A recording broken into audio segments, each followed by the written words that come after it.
안녕하세요. 공부하는 엄마 아빠 공부TV입니다. 오늘은 죽기 전 70대에 자녀에게 사전 증여해야 하는 3가지 이유라는 주제로 영상을 찍게 되었습니다. 오늘의 이야기는 사전 증여에 대한 여러가지 의견들을 한번 살펴보고요. 공빠가 생각하는 사전 증여의 필요성에 대해서 말씀드리도록 하겠습니다. 사전 증여의 안전장치로 효도 계약서에 대해서 말씀드리겠습니다. 사전 증여란 부모가 돌아가시기 전에 살아계실 때 자녀들에게 부모님의 재산을 미리 증여하는 것입니다. 사전 증여에 대해서 요즘 여러가지 의견들이 있습니다. 주로 죽을 때까지 절대 주면 안 된다. 나이 들어서 돈이 있어야 대접받는다. 다 쓰고 죽자. 이런 의견들이 많이 있습니다. 왜 그렇게 생각을 할까요? 자식들에 대한 믿음이 부족하기 때문이라고 생각합니다. 왜 믿음이 부족할까요? 자식들에게 돈에 대한 공부, 즉 경제 교육을 시키지 않았기 때문입니다. 그래서 돈을 미리 주었을 때 자식들이 그 돈을 잘 지킬 수 있을런지, 그리고 돈을 주었을 때 그 이후에 나를 잘 봉양을 할지, 이런 거에 대한 불안감이 있고요. 본인들이 자신감이 부족하기 때문이라고 생각합니다. 그럼에도 불구하고 공빠는 사전 증여가 필요하다고 생각하는데요. 첫 번째로 지금은 100세 장수 시대입니다. 부모님이 돌아가실 연세에 자녀분들은 70대 이후가 되지 않을까 생각이 드네요. 자녀가 70대가 되었는데 부모님의 유산을 상속받아서 그것을 잘 활용하기에는 뭔가 좀 효율성이 떨어진다고 생각을 합니다. 두 번째 이유는 실제적으로 자녀들이 가장 돈이 필요한 시기는 40대라고 생각이 됩니다. 필요할 때 돈을 주어야지 진짜로 자녀들에게 도움이 되고 가족 전체의 재산, 가족의 부가 늘어날 수 있다고 생각합니다. 자녀들이 40대라면 보통 부모님들이 70대 중반 정도 되리라 생각을 합니다. 세 번째 이유는 노후는 정리의 시기라고 생각을 합니다. 노후에 열정적으로 살아가시는 분들도 많지만 건강 문제라든지 여러 가지 부분에 있어서 70 중반 이후는 정리를 하면 좋으리라 생각이 됩니다.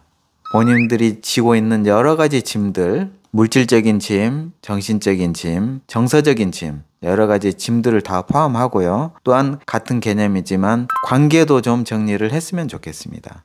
복잡한 관계들을 정리하면 좋겠고 내가 가지고 있는 생각들도 좀 정리를 해보았으면 좋겠습니다. 과거에 대한 후회라 이런 것들을 미리미리 정리를 하면 좋을 것 같고요. 이러한 정리를 통해서 삶을 간소화하면 좋겠습니다. 즉 미니멀 라이프의 삶을 노후에는 하는 것이 건강에도 좋고 여생을 보람되게 보낼 수 있지 않을까 하는 생각이 듭니다.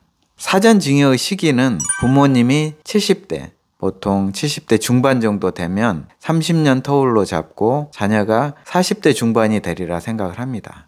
70대 부모님은 그만 여러 가지 투자나 이런 경제적인 부분에서 그만 애쓰고 정리를 하면 어떨까 싶고요. 그 대신에 건강한 노후 생활을 하기 위해서 마음을 쓰고 시간을 투자를 하면 좋겠습니다. 40대의 자녀는 성장과 발전을 위한 종잣돈이 필요한 시기입니다.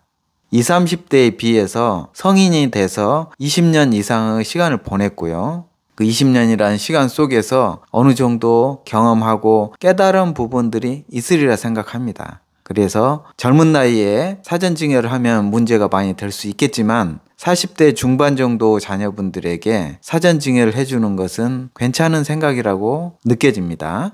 공빠는 사전 증여를 하더라도 안전장치가 필요하다고 생각합니다. 그 안전장치는 바로 효도 계약서입니다. 효도 계약서는 내 자녀는 내가 믿을 수 있을지라도 자녀의 배우자는 한 다리를 걷는 것입니다. 그래서 자녀와 자녀의 배우자까지 모든 것을 고려하면 효도 계약서가 필요합니다. 이 효도 계약서란 생전 조건부 증여 계약서입니다.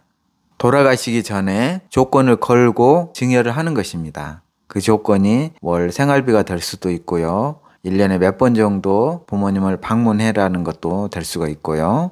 여러 가지 내가 증여를 하면서 조건을 달고 그 조건을 이행하지 않을 경우에는 그 증여한 것을 다시 돌려받겠다는 계약을 하는 것입니다. 이 생전 조건부 증여 계약의 경우에 대법원 판례로 인정이 되고 있습니다. 계약서를 쓰고 자녀들이 그 조건을 이행하지 않을 경우에 대법원 판례로서 그 증여한 재산을 다시 돌려받을 수 있는 것입니다. 결론적으로 공빠가 말씀드리고 싶은 것은 앞으로 100세의 장수 시대입니다. 우리가 60대, 70대 초반 건강할 때는 내가 내 손으로 밥도 해먹고 활발하게 활동할 수 있습니다. 그렇지만 70 중반 이후로 넘어서면 몸도 많이 쇠약해지고 어떤 분들은 마음도 약해지는 시기입니다. 그래서 미리미리 80대와 90대에 내가 어떻게 살지 그런 부분들을 미리 생각을 하면 좋을 것 같고요.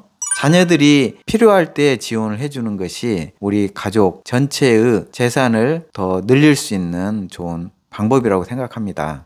70 이후가 되면 아무래도 보수적이 되고요. 투자를 적극적으로 하는 것을 꺼리게 됩니다. 그렇지만 40 중반의 자녀들은 사회에서 한참 활발하게 활동을 할 나이고 그동안 20년 이상 사회 경험이 충분히 축적이 되었기 때문에 어르신들이 투자를 하는 것보다 자녀들이 투자를 하고 재산을 더 불리는 것이 유리하리라 생각이 됩니다. 70대 이후에는 삶을 간소화하시면 좋을 것 같고요. 그 간소화하는 과정에 어르신들의 삶을 정리하고 어르신들의 노후에 살 자금을 일정 부분 남겨놓고 나머지는 자녀분들에게 미리 증여를 해주면 온 가족이 함께 그 재산을 더 키울 수 있는 그런 방법이 되리라 생각합니다. 오늘은 공빠가 사전 증여를 해야 되는 이유에 대해서 말씀을 드렸는데요. 다음 시간에는 효도 계약서가 무엇인지, 어떻게 쓰는지, 어떤 내용이 들어가야 되는지에 대해서 정리해서 설명드리도록 하겠습니다. 오늘도 끝까지 시청해 주셔서 감사드립니다. 공빠TV 구독, 좋아요, 알람 공유 많이 부탁드립니다. 공빠TV 시청자 여러분, 오늘도 복 많이 받으세요.